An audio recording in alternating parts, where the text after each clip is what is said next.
Kan ini tengah ramai begitu ya terkait pemberitaan kalau salah satu anak usaha BUMN yakni Indofarma yang diketahui sempat menggunakan data karyawan untuk mengambil pinjaman online. Kemudian setelah ditelusuri pun kami dapati kalau kejadian yang hampir serupa pernah terjadi di Halmahera. Terdapat HR atau HRD yang didapati menggunakan data karyawan secara ilegal demi kepentingan pribadi dan juga mengambil pinjaman online atau pinjol.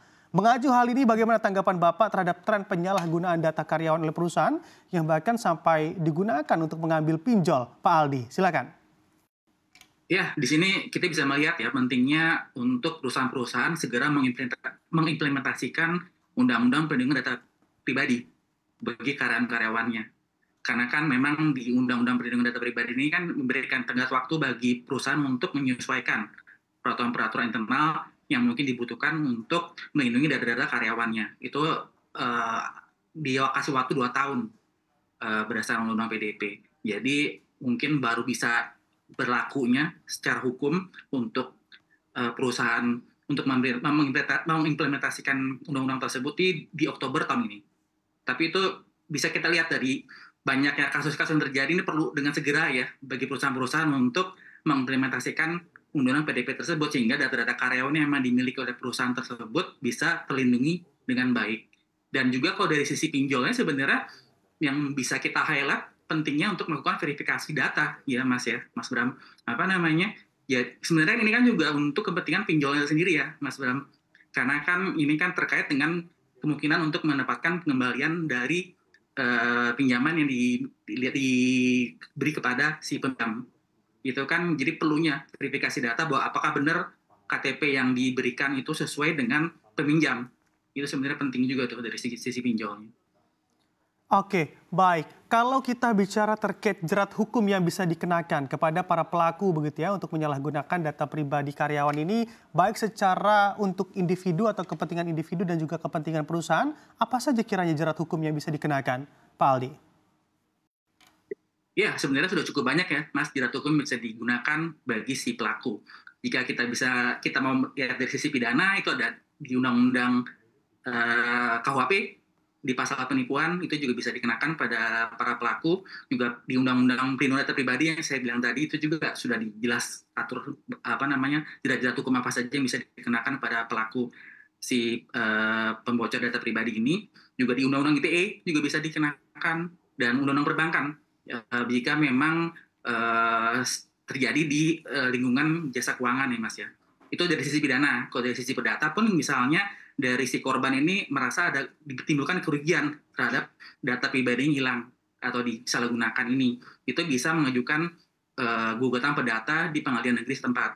Itu dasar hukumnya itu perbuatan melawan hukum pasal 1365 KUH Perdata. Oke, baik. Pak Aldi, kita ketahui bersama di mana Undang-Undang Perlindungan Data Pribadi ini juga baru bisa di bulan Oktober begitu ya, atau disahkan di bulan Oktober. Kalau misalnya dengan masalah ataupun kasus serupa, tapi kejadiannya sudah berlangsung mungkin beberapa tahun ke belakang atau beberapa waktu ke belakang, apakah masih bisa untuk dilaporkan, Pak Aldi? Masih bisa. Undang-Undang PDP ini kan untuk perusahaannya yang diberi tenggat waktu, Mas Bram. Sebenarnya undang-undangnya udah berlaku sekarang ini. Cuman untuk perusahaan supaya bisa mengimplementasikan Undang-Undang PDP ini untuk dijawantawahkan kepada peraturan internal mereka, itu diberi tenggat waktu 2 tahun. Dan selain Undang PDP ini juga bisa pakai sembilan tadi itu secara pidana bisa pakai Undang ITE, bisa pakai KUHP pidana kita, dan bisa pakai Undang Perbankan jika memang si pelaku ini ada di industri jasa keuangan. Oke, baik. Untuk langkah hukumnya yang bisa dilakukan, awal mulanya seperti apa sih secara teknisnya, Pak Aldi? Ya, awal mulanya mungkin dari si korban ini bisa melakukan pelaporan pada polisi ya Mas, jelas itu. Itu hal utama yang perlu dilakukan oleh korban yang merasa ada data pribadinya yang digunakan secara tanpa persetujuan dia, itu harus segera melakukan laporan kepada pihak yang berwajib atau polisi. Ini juga untuk membuktikan kepada si pinjol ini bahwa bukan dia loh ini yang melakukan peminjaman ini. Jadi data pribadi itu disalahkan oleh pihak yang lain. Jadi dia juga bisa terlepas dari kewajiban untuk membayar kepada si pinjol ini. Oke, baik. Nanti dari Silakan dilanjutkan, Pak Aldi.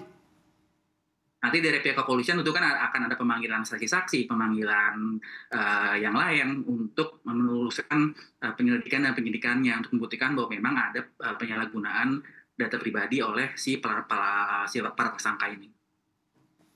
Oke, baik. Pak Aldi, kita balik lagi ke jeratan ancaman hukuman begitu ya terhadap para pelaku ini. Sebetulnya kalau ditimbang-timbang beratan yang mana? Apabila di suatu case begitu atau di perusahaan, ada perusahaan yang menginstruksikan karyawannya sehingga bisa melakukan penyalahgunaan data, atau si pelaku ini memang menyalahgunakan data saja begitu ya, yang mana juga ini merugikan bagi para korbannya. Ini lebih berat yang mana ancaman hukumannya? Perusahaan yang menginstruksikan atau ada sosok begitu ya, atau pelaku atau oknum yang juga secara individu saja bermain dalam penyalahgunaan data?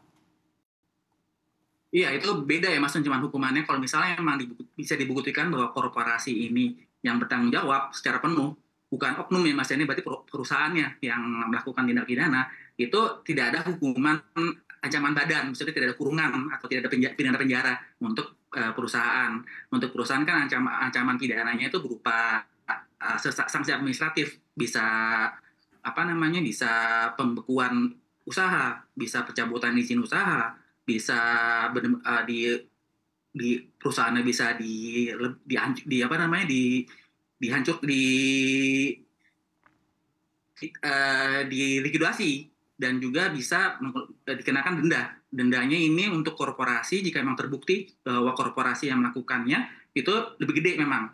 Untuk korporasi yaitu 10 kali lipat dari denda maksimal. Yaitu denda maksimal di sini adalah 6M. Jadi mungkin untuk korporasi bisa dikenakan 60 miliar dendanya.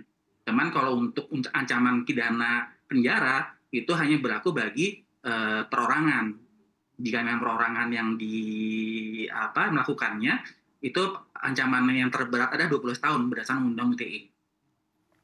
Oke, baik. Jadi memang pidananya ada bila oknum atau individu begitu yang melakukan, bukan secara perusahaan. Karena perusahaan hukumannya yaitu tadi ada pencabutan izin dan juga lain-lain yang Anda sebutkan tadi begitu Pak Aldi. Oke, baik. Pak Aldi, kami tentunya akan menanyakan hal lain begitu ya, di mana ini masih dalam seputar penyalahgunaan data. Sebetulnya kalau misalnya dari jerat hukum juga, apakah ada perbedaan terkait ancaman hukuman di saat penyalahgunaan data ini dijual atau dikomersilkan dengan sejumlah harga tertentu, atau bisa jadi lebih berat apabila dilakukan pinjaman online atau untuk meminjam uang di sana? Adakah perbedaan ancaman hukuman di sana, Pak Aldi? Ya, kalau berdasarkan Undang-Undang PDP itu dibedakan ya Mas, kalau misalnya si pelaku ini menggunakan data pribadi untuk tindak pidana. Ya, itu ancaman hukumannya lebih berat, yaitu 5 tahun. Dan dendanya pun, denda maksimal yang bisa dikenakan pada pelaku ini bisa lebih berat juga, yaitu 5 miliar. Sedangkan jika hanya dia menjual, atau istilahnya di Undang PDP itu mengungkap data pribadi ini, itu ancaman hukumannya hanya 4 tahun, beda setahun. Dan denda maksimal yang bisa dikenakan pada pelaku ini adalah 4 miliar, tidak 1 miliar. Jadi memang lebih berat bagi jika dia menggunakan sendiri, secara pribadi, data pribadi tersebut. Oke.